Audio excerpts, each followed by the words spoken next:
এতিয়া সমতল বল আৰু অসমতল বল কাক বোলা হয়? তোমালোকৰ একদম তোমালোকে এনেকৈ লিখিবা। কোনো বস্তুৰ ওপৰত পৰস্পৰ বিপৰীত দিশত দুটা সমান বলে ক্ৰিয়া কৰিলে তাক সমতল বল বোলা হয়। এইটো মই আগতে বুজাই দিলোঁ। যাৰ হয় এইটো এটা বাকচ বাকচ দুয়োফালে যদি আমি সমান বল প্ৰয়োগ কৰা হয় তেতিয়া কি হ'ব? এয়া গতি লাভ নকৰিব। আৰু যদি কিন্তু ইয়াৰ আকৃতিৰ পৰিৱৰ্তন হ'ব পাৰে। সমতল বল কাক বোলা হয়? যে কোনো বস্তুৰ ওপৰত পৰস্পৰ বিপৰীত দিশত দুটা সমান বল যদি ক্ৰিয়া কৰে তাক সমতল বল বোলা হয়। আৰু সমতল বলৰ বাবে বস্তুৱে গতি লাভ নকৰে। সমতল বলৰ কাৰণে গতি লাভ নকৰে, কিন্তু ইয়াৰ আকৃতিৰ পৰিৱৰ্তন হ'ব পাৰে। অসমতল বল কাক বোলা হয়? অসমতল বল ধৰা হ'ল এইটো এটা বাকচ। এইটো এটা ধৰা হ'ল বাকচ। এতিয়া কোনো বস্তু এইটো যিকোনো এটা বস্তু, এই বস্তুৰ ওপৰত পৰস্পৰ বিপৰীত দিশত যদি দুটা অসমান বল যদি ক্ৰিয়া কৰে তাক ক'ব অসমতল বল। আৰু যিফালে বল বেছি প্ৰয়োগ কৰিব সেইফালে বলে গতি কৰিব। ইয়াৰ পৰা মই বল প্ৰয়োগ কৰিম, ইয়াৰ পৰা বেছি বল যদি প্ৰয়োগ কৰিছে তেনেহ'লে এইটো বস্তু আহি সিফালে য'ত কম আছে সিফালে আহি যাব। এতিয়া হ'ল আমাৰ নিউটনৰ প্ৰথম সূত্ৰটো লিখা। নিউটনৰ প্ৰথম সূত্ৰটো কি? যদি বাহিৰৰ পৰা বল প্ৰয়োগ যদি নকৰা হয়, অচল বস্তু অচল অৱস্থাত থাকিব বিচাৰে আৰু সচল বস্তু সচল অৱস্থাত থাকিব বিচাৰে। এইটো হ'ল নিউটনৰ প্ৰথম সূত্ৰ। যে ধৰা হ'ল যে এইটো এটা শিলগুটি এটা শিলগুটি এটা স্থিৰ বস্তু, অচল বস্তু যে গতি কৰিব নোৱাৰে। অচল বস্তু যদি আমি ইয়াৰ বাহিৰৰ পৰা যদি আমি বল যদি প্ৰয়োগ নকৰোঁ তেনেহ'লে এইটো কি স্থিৰ অৱস্থাত থাকিব। আৰু কোনো এটা বস্তু গতি কৰি আছে, ধৰা এইটো বস্তু তাক গতি কৰি আছে।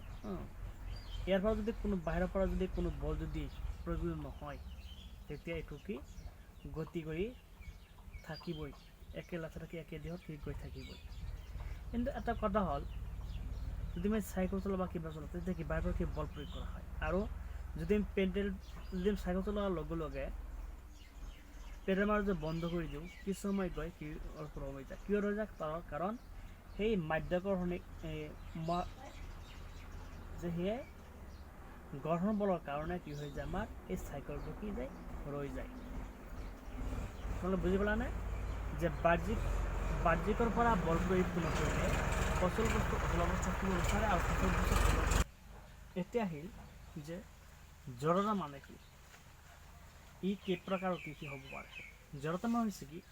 এই বাহিৰৰ পৰা বল প্ৰয়োগ কৰি নকৰিলে অচল বস্তু অচল অৱস্থাত থাকিব বিচাৰে আৰু সচল বস্তু সচল অৱস্থাত থাকিব যে বিচাৰে, এইটো যিটো ধৰ্ম, এই যে প্ৰৱণতা ইয়াক কোৱা হয় জড়তা। আৰু জড়তা হ'ল দুই প্ৰকাৰ, এটা হ'ল স্থিৰ জড়তা আৰু গতি জড়তা। স্থিৰ জড়তা মানে কি? যে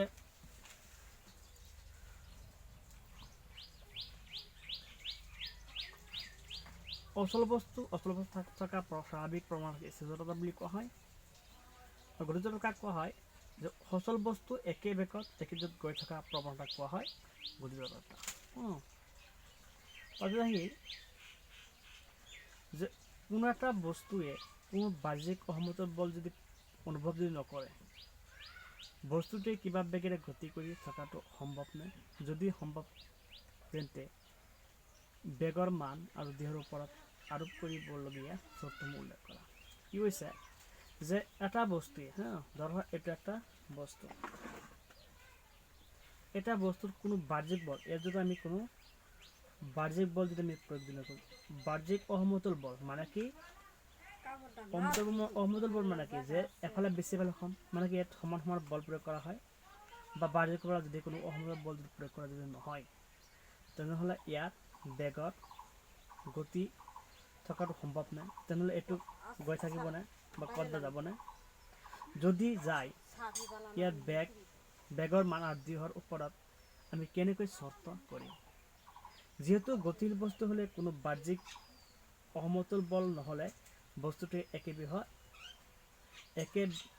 বেগ একে দিশত গতি কৰি থাকিব। যিহেতু আমি নিউটনৰ ফাৰ্ষ্ট ল' পাইছিলোঁ। যে গতিশীল বস্তু হ'লে কোনো বাহ্যিক অসমতল বল নহ'লেও একে বেগ একাধারে গতি কৰি থাকিব। আৰু বস্তুটো স্থিৰ অৱস্থাত থাকিলেও যদি কোনো বাহ্যিক অসমতল বল ক্ৰিয়া নকৰে তেন্তে এই বস্তুটো কি হ'ব, গতি নকৰিব, গতি কৰা সম্ভৱ নহয়।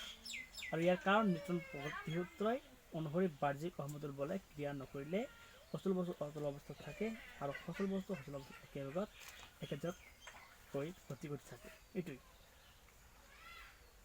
তোমালোকে আকৌ বুজি ল'বা যে ধৰা এইটো এটা কি বস্তু, এই বস্তুবোৰ যদি আমি কোনো অসমতল যদি আমি কোনো বাহ্যিক যদি বল অনুভৱ যদি নকৰোঁ, বল যদি প্ৰয়োগ নকৰোঁ, তেনে বস্তুটো কিবা বেগেৰে গতি কৰি থকাটো সম্ভৱ নাই, কিবা গতি কৰি থাকিব নাই।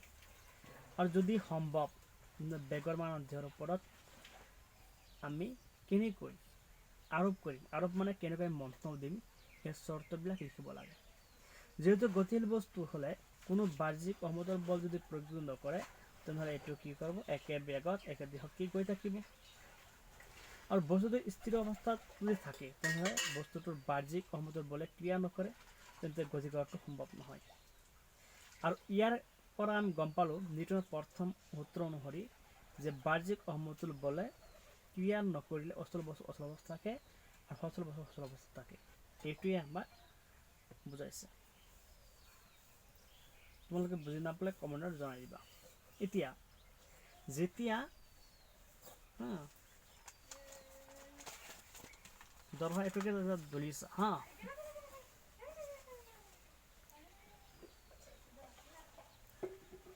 এতিয়া যেতিয়া দলিচা এখন মাৰিৰে কোবোৱা হয় ধূলিবোৰ ওলাই আহে ব্যাখ্যা কৰা।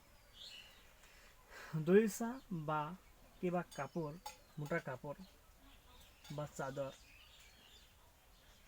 বা লেপ, এইটো আমি কি কৰোঁ যে যদি আমি কিবা লাঠিটো যদি কোবাই দিওঁ তেতিয়া ধূলিবোৰ কি বহুত ধূলিবিলাকে ওলাই আহে। কিয় আহে ব্যাখ্যা কৰিব লাগে। দলিচা দিছে, দলিচাখন যদি মাৰি যদি কোবোৱা হয় তেনেহ'লে ধূলিবোৰ ওলাই আহে। কিয় কৰে? কাৰণ দলিচা এখন স্থিৰ অৱস্থাত থাকোঁতে তাত থকা ধূলিকণাবোৰ স্থিৰ অৱস্থাত থাকে, হয় নহয়? যেতিয়া মাৰিৰে কোবোৱা হয় তেতিয়া দলিচাবোৰৰ যিটো অংশই গতি লাভ কৰে তাত থকা ধূলিবোৰ স্থিতিজলতাৰ বাবে ৰৈ থাকিব বিচাৰে, ফলত ওলাই আহে। বুজি পালানে?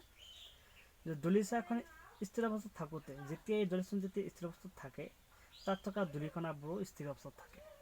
যেতিয়া আমি এইটো মাৰিৰে যেতিয়া কোবোৱা হয় তেতিয়া দলিচাখনৰ যিটো অংশই গতি লাভ কৰে তাত থকা ধূলিকণাবোৰ স্থিতিজলতাৰ বাবে ৰৈ থাকিব বিচাৰে, ফলত কি হয়, এই ধূলিবোৰ কি ওলাই আহে।